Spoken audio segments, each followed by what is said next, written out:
The original Mustang powered by an Allison engine was fast at low altitude but anemic above 15,000 feet supercharger. Limitations: it worked well for ground attack and reconnaissance but couldn't compete with German fighters at bomber altitudes. Then Rolls-Royce installed a Merlin engine. The transformation was immediate. The Merlin's two-stage supercharger gave the Mustang performance at altitude that rivaled or exceeded anything in the sky: speed, climb rate, maneuverability. But the real revelation was range. The Mustang's La Minor flow wing was designed for efficiency, low drag, high lift. The fuselage, sleek and uncluttered, slipped through the air with minimal resistance. The engine, efficient and reliable, burned less fuel per mile than the radio-word Thunderbolt. Internal fuel capacity 269 gallons in. The fuselage tanks, including the controversial 85-gallon tank behind the pilot, add two 108 drop tanks under the wings. Total 485 g. Engineers calculated maximum range at optimal cruise settings. Altitude 25,000 feet, airspeed around 300 miles per hour. Mixture: lean, propeller pitch coarse. Under perfect conditions, the Mustang could fly over 2,000 miles, but perfect conditions don't exist in combat. Every deviation costs fuel. Climb to altitude burns gallons. Combat maneuvering burns more. Headwinds stretch the distance. Cold temperatures affect engine efficiency. Drop tanks sometimes fail to feed. Transfer pumps malfunction. Fuel gauges lie. And there's the 85-gallon fuselage tank behind the pilot. It shifts the center of gravity aft, makes the aircraft unstable, difficult to control in combat. Pilots are briefed to burn that tank first before crossing enemy territory. Once it's empty, the Mustang handles normally, but until then, the aircraft feels wrong, mushy, unresponsive. Fighter pilots accustomed to nimble aircraft hate it. Some try to jettison the fuel before combat, waste gallons to regain control. Flight leaders forbid it. The fuel is the mission. Without it, they turn back. The 8th Air Force Fighter Command runs test flights in February. Experienced pilots fly Mustangs at different altitudes and speeds, measuring actual fuel consumption against theoretical figures. The results are close, not perfect, but close enough. Berlin range is calculated at the edge of feasibility. If pilots maintain cruise discipline, monitor engine settings, and avoid prolonged combat, they can make it barely. Weather is another variable. Headwinds over Germany can add 30 minutes to the flight. Tailwinds on the return can save it. Forecasting is imprecise. Bomber crews joke grimly that mission planners consult tea leaves as much as meteorologists. The mission to Berlin is scheduled, postponed, rescheduled. Weather scrubs it twice. Doolittle refuses to send the bombers without fighter cover all the way. He's seen the casualty list from unescorted missions. He won't repeat Schweinfurt. Finally, on March 3, the forecast shows a break. High pressure moving in. Clear skies expected over Germany on March 4. Winds aloft favorable. The mission is on target: Berlin industrial and government districts. Bombing through cloud cover if necessary using H-2X radar. Primary goal: demonstrate capability. Secondary goal: destroy infrastructure. Tertiary goal: force the Luftwaffe into battle. Over 900 heavy bombers assigned. Biggest raid yet. B-7S and B-24S from across 8th Air Force. 17 bomb groups. Pathfinder aircraft equipped with radar, fighter escort all the way. 16 fighter groups assigned. P-51 Mustangs, P-47 Thunderbolts with extended range tanks and a few remaining. P-38 Lightnings. The Mustangs will penetrate deepest. The Thunderbolts will cover the first and last legs. The Lightnings will fill gaps. Every fighter pilot receives the same briefing. Stay with the bombers. Ignore decoys. Conserve fuel. Do not chase enemy aircraft away from the formation. If you get separated, navigate home independently. Do not expect rescue over enemy territory. Howard briefs his group. At 300 hours on March 4. The target is revealed. Berlin. Some pilots exhale. Slowly, others nod. Everyone expected it. He walks them through the route. Take off at 600. Climb to 25,000 feet. Rendezvous over the WWII. Escort the second bomber wing. Penetrate to Berlin. Stay over the target. Escort back to the coast. Land around 1,500 hours. 9 hours from engines start to shut down. 5.5 hours airborne. The longest fighter mission in the history of the United States Army Air Forces. Howard reminds them about fuel one last time. He's run the numbers personally. They'll land with 30 minutes, reserve less if they fight.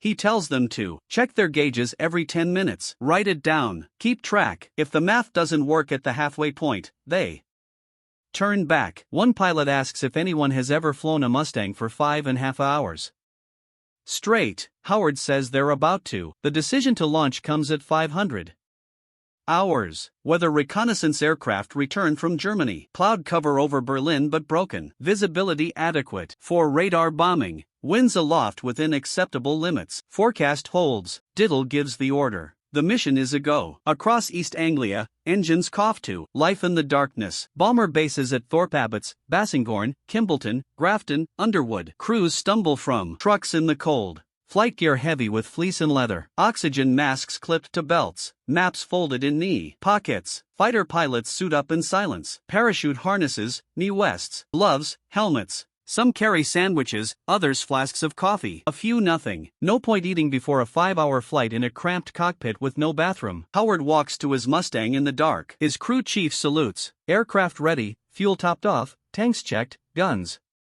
loaded, 450 caliber machine guns, 2 in each wing. 1,500 rounds total, enough for 15 seconds of continuous fire. Howard climbs onto the wing, settles into the cockpit. The seat fits like an old chair, worn in, familiar. He connects his oxygen hose radio-led harness, straps, adjusts the seat, checks the controls, stick rudder trim tabs. Everything moves smoothly. He primes the engine. Fuel pump on mixture rich, throttle cracked, magnetos hot. The crew chief signals ready. Howard hits the starter. The Merlin growls, coughs, catches. 12 cylinders fire in sequence. The propeller blurs. The engine settles into a deep mechanical purr. He checks oil pressure, coolant temperature, fuel flow, all normal. Around him, other Mustangs come alive. Exhausts glow orange in the pred darkness. The sound builds, rolls across the airfield. 50 fighters, 50 Merlin, a symphony of controlled violence. Howard waves away. The wheel chocks, taxis to the runway. His wingman falls in behind. Then the second element, the third. The entire squadron lines up in pairs. Tower clears them for takeoff. Howard advances the throttle. 61 in of manifold pressure. The Mustang accelerates. Tail comes up. Airspeed climbs 80 knots. 9,100. The stick lightens. He eases back. The wheels leave the ground. He's airborne. Gear up. Flaps up. Climb. Power set. He banks gently, letting his wingman close up. The rest of the squadron follows. They form up in the dark. Navigation lights glowing faintly. Assembly takes 15 minutes. Then they head east. The bombers are already airborne, launched earlier, climbing slowly under the weight of fuel and bombs. Each B carries 6,000 pounds of ordnance, incendiaries, high explosives, fragmentation clusters. Enough to flatten city blocks. The bomber stream stretches for miles, stacked altitudes, staggered formations. A river of aluminum and steel moving toward Germany. The fighters climb to meet them. Howard reaches 25,000 foot over the North Sea. The sun rises behind him. First light spills across the horizon. The water below turns from black to gray to blue. England disappears behind. Ahead the Dutch coast materializes. Pale sandbanks, mud flats. The WWII. The bomber formations appear as dark clusters against the bright sky. Hundreds of them, contrails streaming behind. The fighters move into position. One group ahead, one above, one on each flank. Layers of protection. Howard scans the sky. Clear. No enemy aircraft yet. The Luftwaffe knows they're coming. Radar stations track them from takeoff. Controllers are vectoring interceptors, but not yet. The stream crosses the coast. Flak begins immediately. Black puffs bloom below. Too low. The gunners haven't adjusted for altitude yet. The formations press on. German fighters appear at 900 hours. Vollwolf 190s, Mesos 109s. They orbit at a distance. Watching, counting, calculating. They don't attack. Not yet. They're waiting for the escorts to turn back, waiting for the fuel to run out, waiting for the bombers to be alone. But the Mustangs don't turn back. They stay mile after mile deeper into Germany, past Hanover, past Magnaber. The distance grows. The fuel drains. Howard checks his gauges. Fuel consumption matches predictions. He's on profile. His wingman reports the same. The bomber crews see the Mustangs beside them, above them, weaving through the formations. They don't believe it at first. Fighters this deep. Impossible. But there they are. Little friends, silver and olive drabs, sleek and fast. The radio chatter reflects the disbelief. Bomber pilots calling out fighter positions. Gratitude in their voices. Surprise. Relief.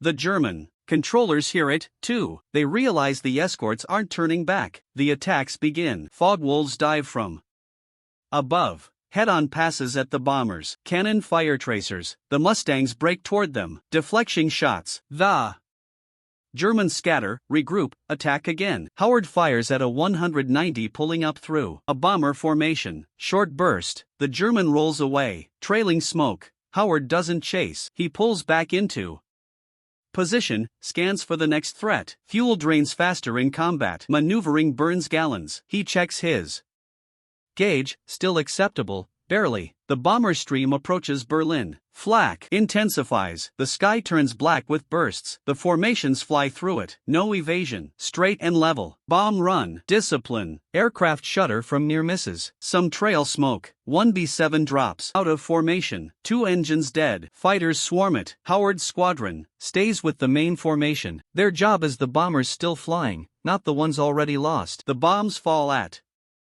10:30 hours. Clouds obscure the target. Radar aimed drops. The bombarders toggle. Based on Pathfinder signals, the bomb bay's empty. The formations bank away. Turn west. Head home. The Luftwaffe attacks in force now. Desperate, their capital is burning. They throw everything at the bombers. Twin-engine destroyers, rocket-equipped 109s, standard fighters in mass formations. The Mustangs meet them head-on. Dogfights erupt across 50 miles of sky. Twisting, turning, diving. Altitude traded for speed. Speed traded for position. The combat is brutal and efficient. No room for error. No second chances. Howard shoots down a 109, attempting a rocket pass. Flames erupt from the engine. The German pilot bails out. Howard reverses, climbs, scans. Another 190 closing on a straggling bomber. He dives, cuts the angle, fires the 190.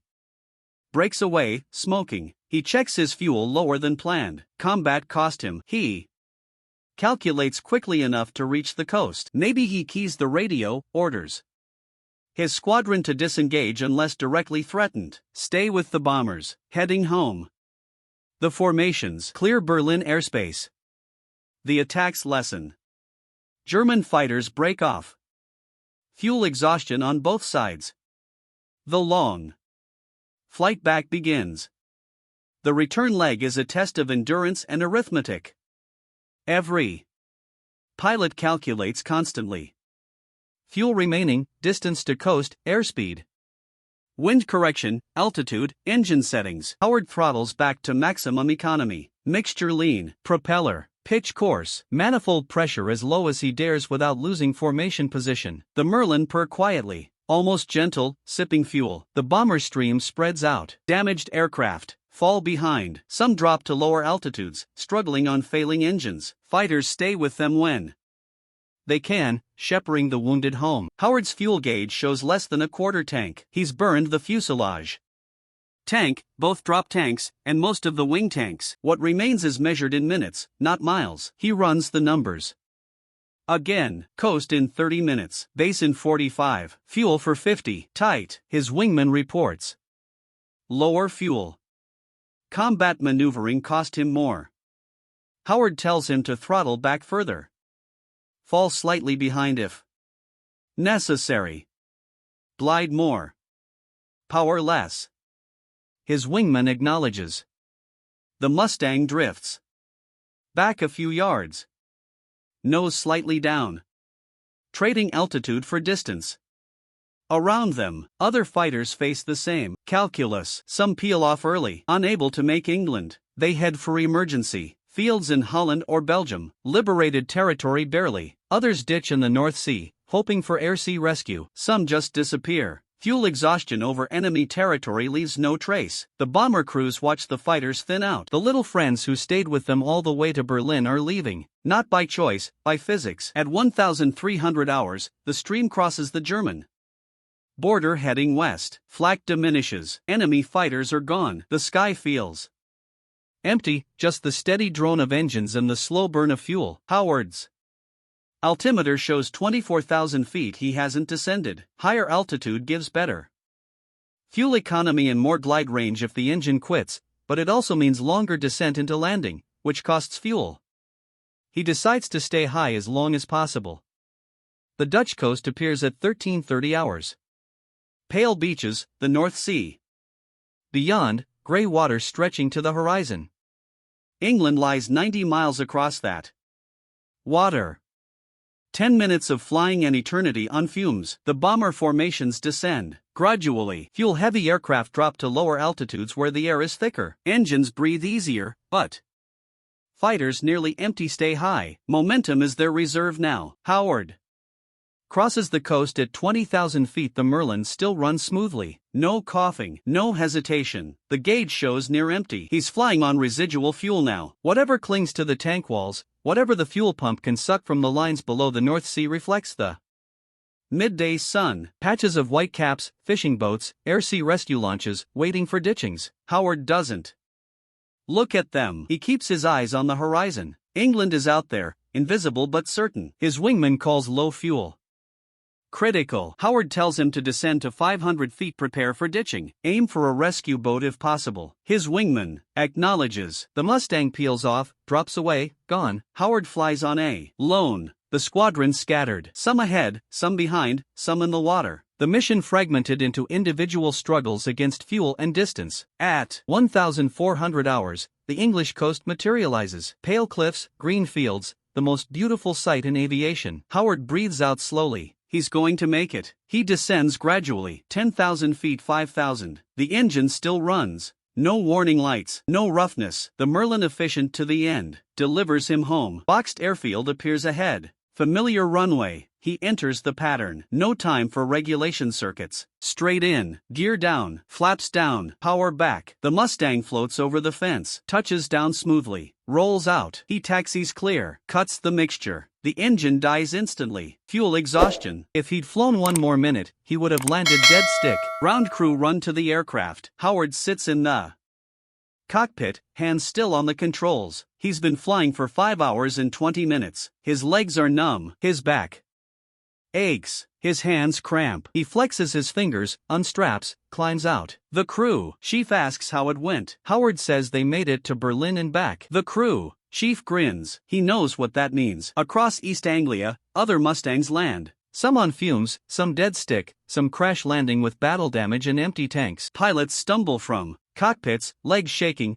faces creased from oxygen masks. But they're home. The bombers land later, heavier, slower, damaged. Some don't make it. They ditch, crash, divert to emergency fields. Crews bail out over England when engines quit. But 423 bombers return, more than any previous Berlin mission. Losses are lower than predicted. Damage is manageable. The fighters stayed with them all the way. Mission planners stare at the return times. The first bombers landed at 1,530 hours, 4 hours earlier than calculated. Fuel consumption better than expected. Winds more favorable than forecast. Cruise discipline held. Impossible but verified. Washington, D.C. The Pentagon, March 4, 1944, evening. General Henry Hap Arnold sits in his office reviewing reports.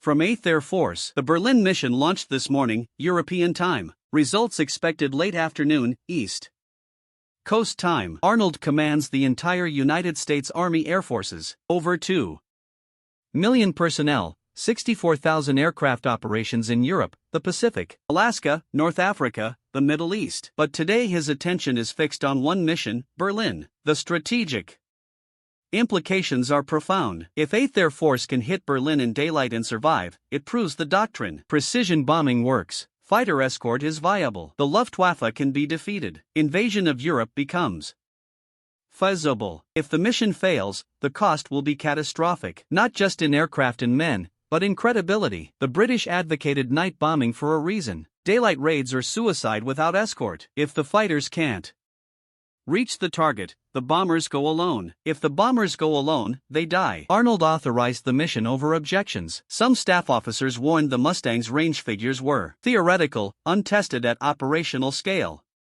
Too risky. Arnold overruled them. The mission proceeds. Now he waits. Teletype machines clatter. In the communications center, reports trickle in from England. Mission launched. Bomber stream forming. Crossing enemy coast. Penetrating toward target. Fighters still escorting. That last line catches Arnold's attention. Fighters still escorting. Hours into the mission. Deeper than any previous escort. The Mustangs are doing what the doctrine said they couldn't. Target bombed. Formations turning home. Fighters still with them. Arnold checks the time. The return flight will take hours. Fuel will be critical. He expects reports of ditchings, emergency landings, losses to fuel exhaustion. The fighters pushed beyond known limits. Some won't make it back. He waits. More reports. Formations crossing coast. Outbound. Heading over North Sea. Fighters accompanying weather holding. Visibility good. Then a report that makes Arnold stand up from his desk. First bombers landing. Time 1,530 hours. He checks his watch, calculates backward. The bombers launched at 600, landed at 1530, 9.5 hours, but mission estimates projected return after 1,800, possibly 1,900 hours. Fuel exhaustion, forced slow cruise, long descent, delayed recovery. But they're landing. Now 4 hours early. He requests confirmation. The teletype responds. Confirmed. Bombers landing. No fuel emergency. Minimal ditchings. Escort fighters returning. Arnold asks about fighter losses to fuel exhaustion. The response takes 10 minutes, then minimal. Majority of fighters return to base. Fuel state adequate. He reads the line twice. Adequate fuel after a 1,000-mile combat mission. After escorting to Berlin and back after dogfights over the target. Adequate. He calls for the mission profile. Reviews the numbers. Fuel capacity, consumption rates, distance, time. The math checks. Barely, but it checks. The Mustang did it. Arnold sits back down. He's led the Army Air Forces through expansion, doctrine development, political battles, budget fights, and operational crisis. He's seen victories and disasters. He's sent men into combat knowing some wouldn't return. But this mission represents something larger. It proves the concept. Long-range fighter escort, daylight precision bombing, strategic air power. Everything the Air Force is built toward, validated in one mission. He drafts a combination for ETH Air Force, mentions the Berlin mission, specifically praises the air crews. Then he adds a personal note to Diddle. Thank God they're already home. The phrase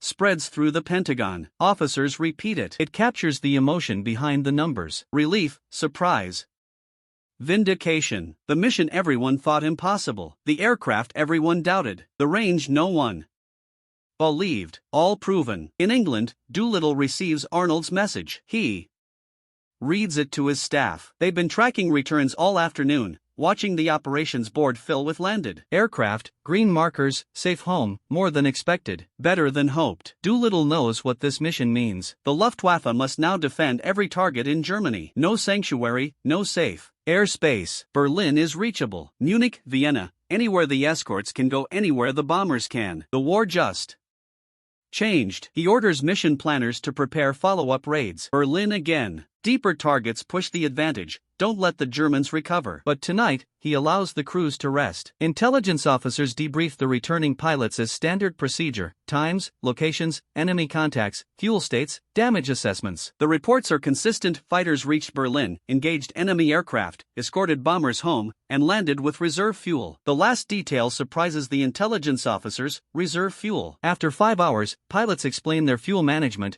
precise cruise settings, altitude discipline, and minimal combat maneuvering unless necessary. They followed their training, trusted the calculations, and the numbers held. One officer notes that several pilots mentioned talking to themselves during the flight, calling out fuel checks, navigation points, engine settings aloud in the cockpit. He asks if this is standard. The pilots reply no, but it kept them alert, focused, awake. 5 hours is a long time to stay mentally engaged. Speaking out loud helped. The officer records it as a possible training recommendation. Self-verbalization for long-duration missions. Ground crews inspect the returned Mustangs. Minimal battle damage, no structural failures, engines flawless, fuel systems performing as designed, drop tanks feeding properly, transfer pumps functioning. The aircraft fulfilled every demand placed upon it. Crew chiefs calculate remaining fuel average 30 minutes, some more, some less, but none landed empty. Mission planners' calculations were correct. The Mustang's reputation transforms overnight. Once the promising newcomer, fast, agile, untested, it becomes the war-winning fighter,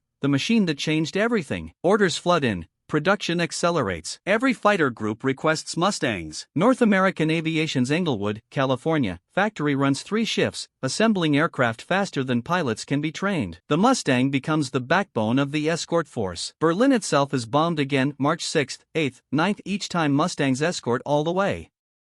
The Luftwaffe responds with all available forces, mass formations, rocket-equipped interceptors, ramming attempts, desperate tactics. The Mustangs persist.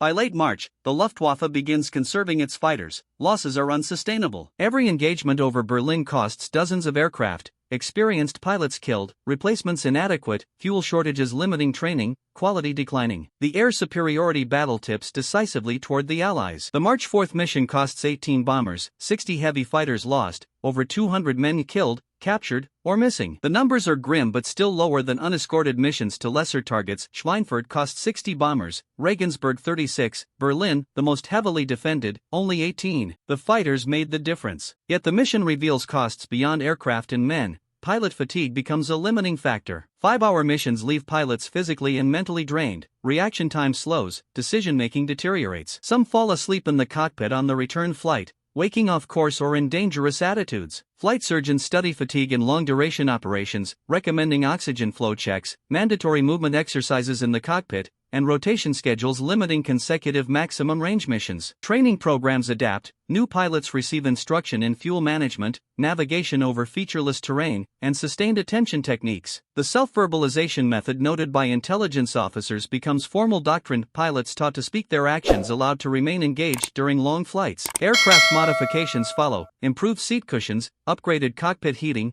recalibrated fuel gauges, engineers studying ways to extend range. The strategic bombing campaign intensifies, able to reach any target with viable escort. Mission planners strike deeper into Germany: synthetic oil plants, ball-bearing factories, aircraft production facilities, marshalling yards. Targets expand weekly. German industry struggles to respond. Dispersal moves production underground and remote, reducing efficiency, output declines, quality suffers. The Berlin-validated air campaign achieves strategic goals. The Luftwaffe never regains air superiority. By June 1944, Allied aircraft controlled the skies over France. The Normandy invasion advanced under a shield of air superiority. German ground units, once reliant on Luftwaffe support, now fought without it.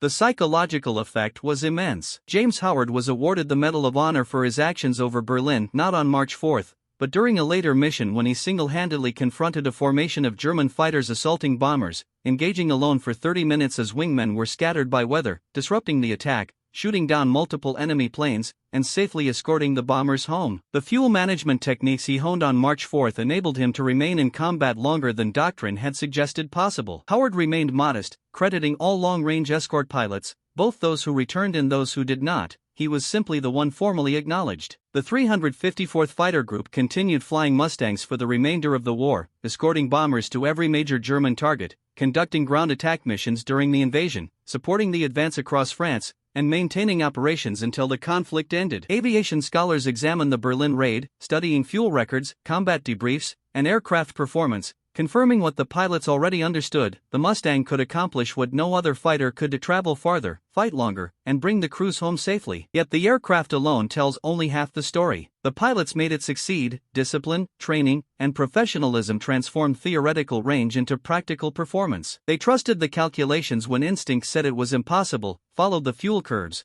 resisted the temptation to chase personal glory at the expense of the mission, ensuring the bombers returned safely. Hap Arnold's remark on March 4 reverberates through air power doctrine for decades: "Thank God they're already home." It embodies the essence of escort duty. The mission was not measured in enemy kills but in the number of bombers returned. That mindset reshaped fighter tactics. Aggressiveness remained vital, but restraint became equally crucial. Knowing when not to engage, when to hold formation, and when to let an adversary escape because the bombers required protection became paramount. Modern fighter pilots study the Berlin mission not for tactics, which have evolved dramatically, but for decision-making under constraint, operational discipline, and the calculations of fuel, distance, and time, recognizing that the mission transcends any individual. The Mustang itself became legendary, serving in over 50 air forces worldwide and flying in combat into the 1980s. Civilian enthusiasts continue flying restored Mustangs, setting speed records and winning competitions. Its profile remains iconic, sleek, purposeful, elegant. Yet on March 4, 1944, it was simply a tool, an aluminum and steel aircraft that consumed fuel efficiently and could fly farther than expected. The men who piloted it converted capability into victory. They calculated fuel, followed the numbers, trusted the math over fear, flew to Berlin, and returned, proving that the impossible was merely extremely difficult. When they landed hours early, exhausted yet alive, commanders thousands of miles away breathed a mixture of relief and awe. The mission many doubted could succeed had succeeded. The air war changed. Air power had matured. All because a fighter could fly just a little farther than anticipated, and pilots could endure just a little longer than anyone imagined. This is the story of the 1,000-mile mission, of fuel, fatigue, faith, and engineering, of men who turned theory into action, and of a single sentence spoken with relief and reverence: "Thank God they're already home."